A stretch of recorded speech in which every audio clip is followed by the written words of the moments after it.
Já faz algum tempo que as ações da Vale vêm tendo uma má performance aqui na bolsa. E como a Vale é uma empresa gigantesca, geradora de caixa e que paga bons dividendos, isso acaba chamando a atenção de muitos investidores. E justamente por isso, nesse vídeo aqui, eu vou te explicar melhor sobre o momento da Vale, o que está impedindo a ação de ter uma boa performance e também vamos projetar se está na hora de comprar ou ainda não é hora de comprar as ações da Vale. Então, como é de costume, assiste o vídeo até o final e já deixa o teu like e te inscreve aqui no canal. Nos últimos tempos, as ações da Vale vêm sofrendo por uma série de fatores. E para começar esse vídeo, antes de mais nada, nós precisamos entender o que está pesando sobre a Vale e está impedindo as ações de terem uma boa performance. Na minha visão, são 3 fatores principais que vêm pesando sobre a companhia. O primeiro fator, que vem gerando muito ruído e afastando muitos investidores, tem a ver com o novo CEO da Vale.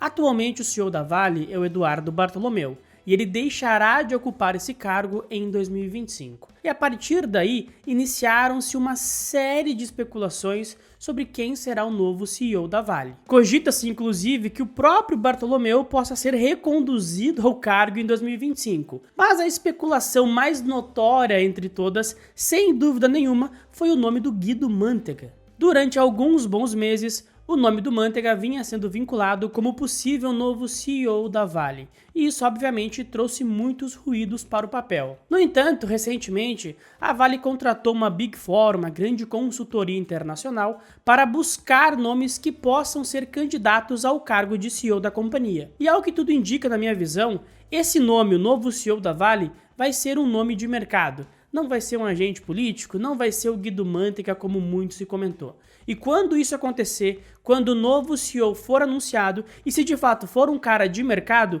sem dúvida nenhuma, um grande peso vai sair de cima da Vale. O segundo fator que vem pesando bastante sobre a Vale é o acordo sobre a indenização no caso de Mariana. Para quem não lembra, aconteceu uma grande tragédia lá em Mariana, causada pela empresa Samarco, que pertencia à Vale e à BHP. E agora essas duas empresas estão já há muito tempo negociando com o governo a indenização nesse caso. Vale e BHP fizeram uma proposta ao governo no montante total de 127 bilhões de reais pagos em 20 anos. E o governo fez uma contraproposta com um valor total de 164 bilhões de reais pagos em 12 anos. E quando o governo surgiu com essa contraproposta, obviamente o mercado pesou um pouco sobre as ações da Vale. Isso porque o mercado tinha um número inicial perto dos 120 e 130 bilhões de reais. Mas mais importante do que o montante em si é o prazo de pagamento.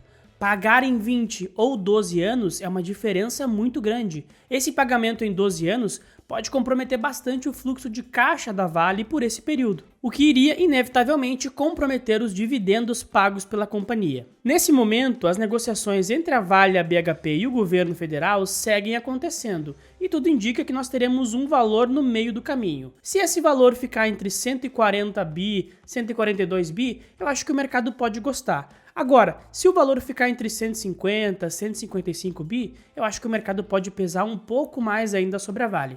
Mas como eu comentei, tão importante, ou talvez até mais importante do que o montante total, é o prazo para o pagamento dessa indenização.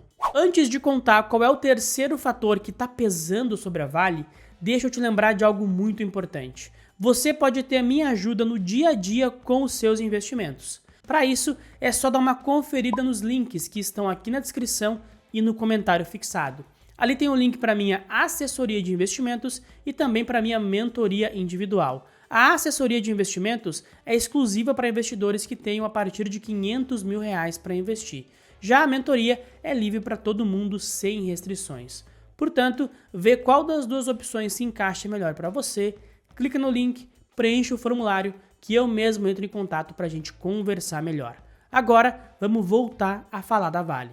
Esses dois primeiros fatores que eu citei, a indefinição quanto ao CEO e o acordo de Mariana, são fatores que vêm pesando sobre a Vale. Mas, na minha opinião, eles são fatores menos importantes do que o terceiro fator, que é a desaceleração econômica da China. Sendo um pouco mais específico, não é nem a desaceleração da economia chinesa, mas sim do setor de construção civil da China. Como eu já expliquei com muito mais detalhes nesse vídeo aqui, a grande matriz do crescimento chinês nos últimos anos foi o seu setor de infraestrutura e construção civil. E isso obviamente demandava muito minério de ferro e fez com que os preços do minério fossem nas alturas. No entanto, toda festa tem um fim, e parece que o fim da farra para o minério está chegando. Nós estamos vendo nos últimos anos o setor de construção civil da China passando por maus bocados e muitas pessoas perdendo muito dinheiro com esses investimentos imobiliários. Isso porque a China não tem um mercado de capitais muito desenvolvido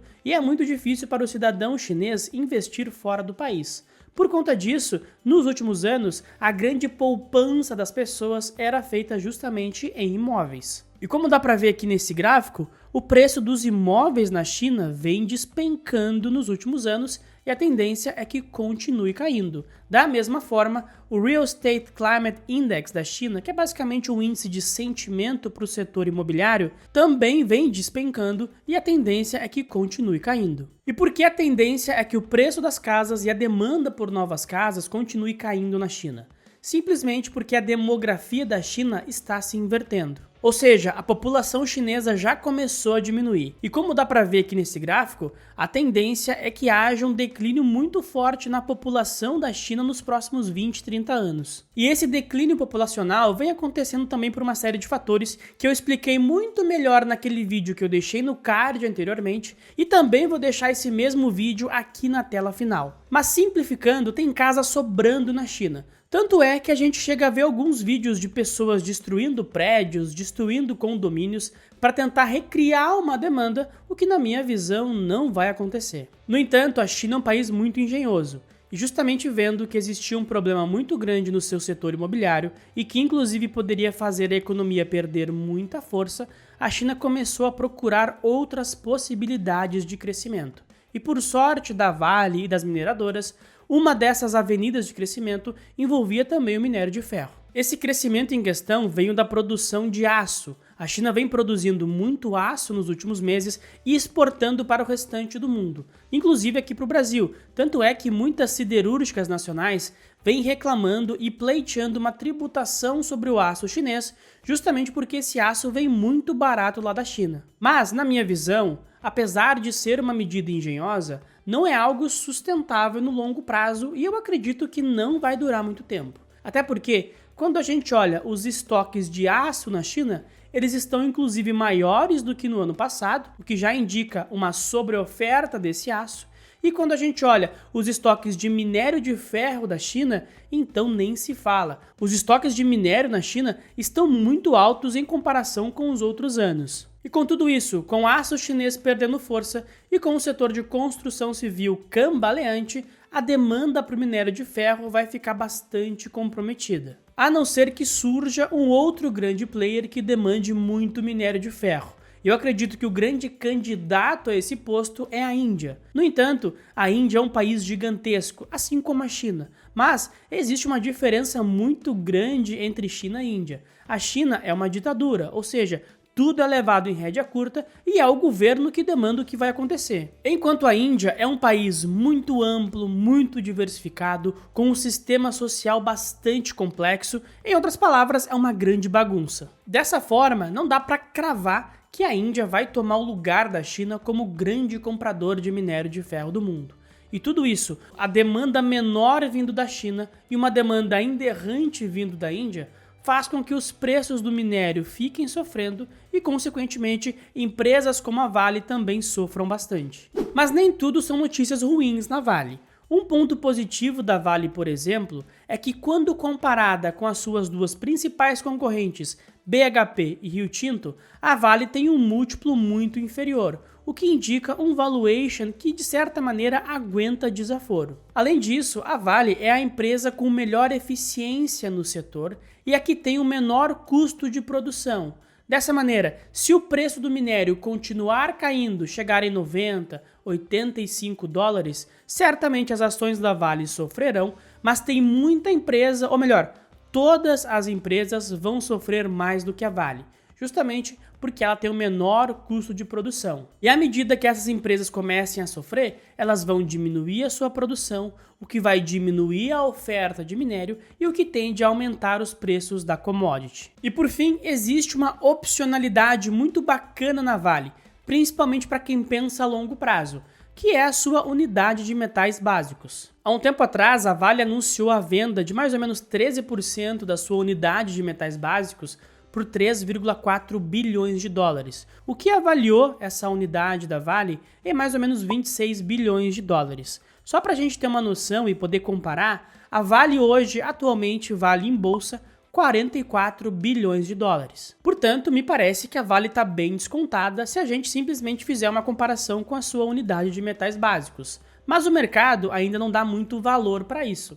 Eu acredito que o mercado pode realmente dar valor e isso pode ser um trigger importante para a Vale, caso em algum momento a Vale faça um IPO, faça um spin-off da sua unidade de metais básicos. Mas isso não é algo que está no radar, como eu falei, é uma opcionalidade pensando a médio e longo prazo. Tendo dito tudo isso, eu acho que a Vale é uma empresa muito sólida, pagadora de dividendos, e mesmo que o preço do minério vá para 80, 85 dólares, a Vale vai continuar gerando bastante caixa. Eu, sinceramente, não acredito que o minério vai para casa de 70, 60, 50 dólares. Eu acho que 80, no máximo 75, é um patamar bastante plausível. Mas, obviamente, se o minério continuar com essa tendência de queda, as ações da Vale não vão responder bem. Mesmo com as outras mineradoras sofrendo mais, a Vale vai entrar em uma tendência ruim, não se enganem. E tendo em vista todo o cenário atual e toda a gama de oportunidades que nós temos no mercado de ações, eu nesse momento não compraria a Vale. Eu acho que tem outras opções mais óbvias em setores que se beneficiam desse cenário macro que a gente está entrando. E aí tanto faz, pode ser small cap e até mesmo blue chip, é da escolha de cada um. E quem mesmo assim optar por comprar Vale, precisa ter uma cabeça de longo prazo. E de preferência, não compra toda a tua posição de uma vez. Vai montando uma posição mensalmente, comprando de maneira fracionada, sem pressa de ser feliz. Isso é o que eu faria se quisesse comprar Vale. Mas me manda aqui nos comentários, eu quero saber a tua opinião. Vale é para comprar, para vender, para ficar de fora, enfim, manda aqui que eu quero saber. E também não esquece de algo muito importante. Deixa o like no vídeo, se inscreve no canal, ativa as notificações e compartilha esse vídeo com um amigo, familiar, tio, sobrinho, sobrinha, prima, com quem tu quiser, tá certo?